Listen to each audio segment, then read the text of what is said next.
Totally confuse में कातना ले पढ़ल बाड़ू। चौथा तक। ओकरा बाद काहे न गइलू? गर्मी के छुट्टी हो गई। ओकरा बाद फिर बारिश आ गई। अब ओकरा बाद जाड़ा के छुट्टी हो गई। फिर ओकरा बाद फिर फगुन आ गई।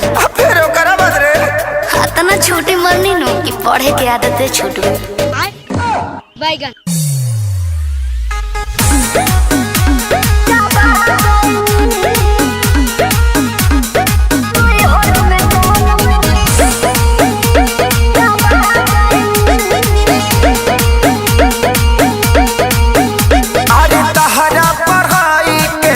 कोनो जोड़ हो बोले लू तो इंग्लिश के तूर दे लू गोड़ हो। मैं तो बताई मैं नहीं हूँ वाईफाई।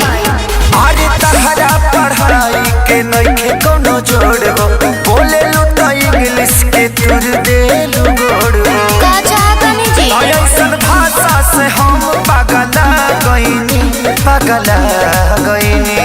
सुनी बेचे कापे किताब भोजा खा गईनी। राजा नहीं हर में राजा नहीं हर में गोलम चापा गईनी। राजा नहीं हर में गोलम चापा गईनी। अच्छा एगो बात बताओ, तहरा संडे मंडे याद बा? हाँ जी तो सुनाओ तो। Sunday good, Monday very good, कंडे लवंडे ठंडे ठंडे। संतोष पागल बुझले बाड़ू, मारम बहु फेंक देबू।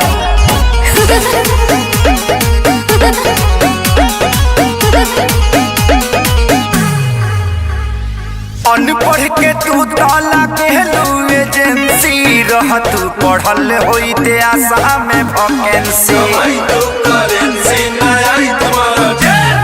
भोग भोग बुतत रहा पढ़े घरे दिया पियावा पियावा पियावा। तो गलती भइल तो से शादी करके कहा कोइनी ई का कोइनी। बेचे कापे किताब भोजा खा गईनी। राजा नहीं हर में राजा नहीं हर में गोलम चापा गईनी। राजा नहीं हर में गोलम चापा गईनी। बाप रे बाप, लागत है कि अब हम डिप्रेशन में चल जाए। ठीक बा आय? अकेले जाई? हाँ जाते न तो जाके देखी। हाँ। अब बढ़िया जगह होई नु हाँ। हम आ जाए। और जे हनीमून मनावल जी डिप्रेशन में घूम घाम के आ चल जाई का। अब ते सफा संतोषवा बना देबे। का भाई कुछ गलती हो गल का? ना ना ना तू आ गलती।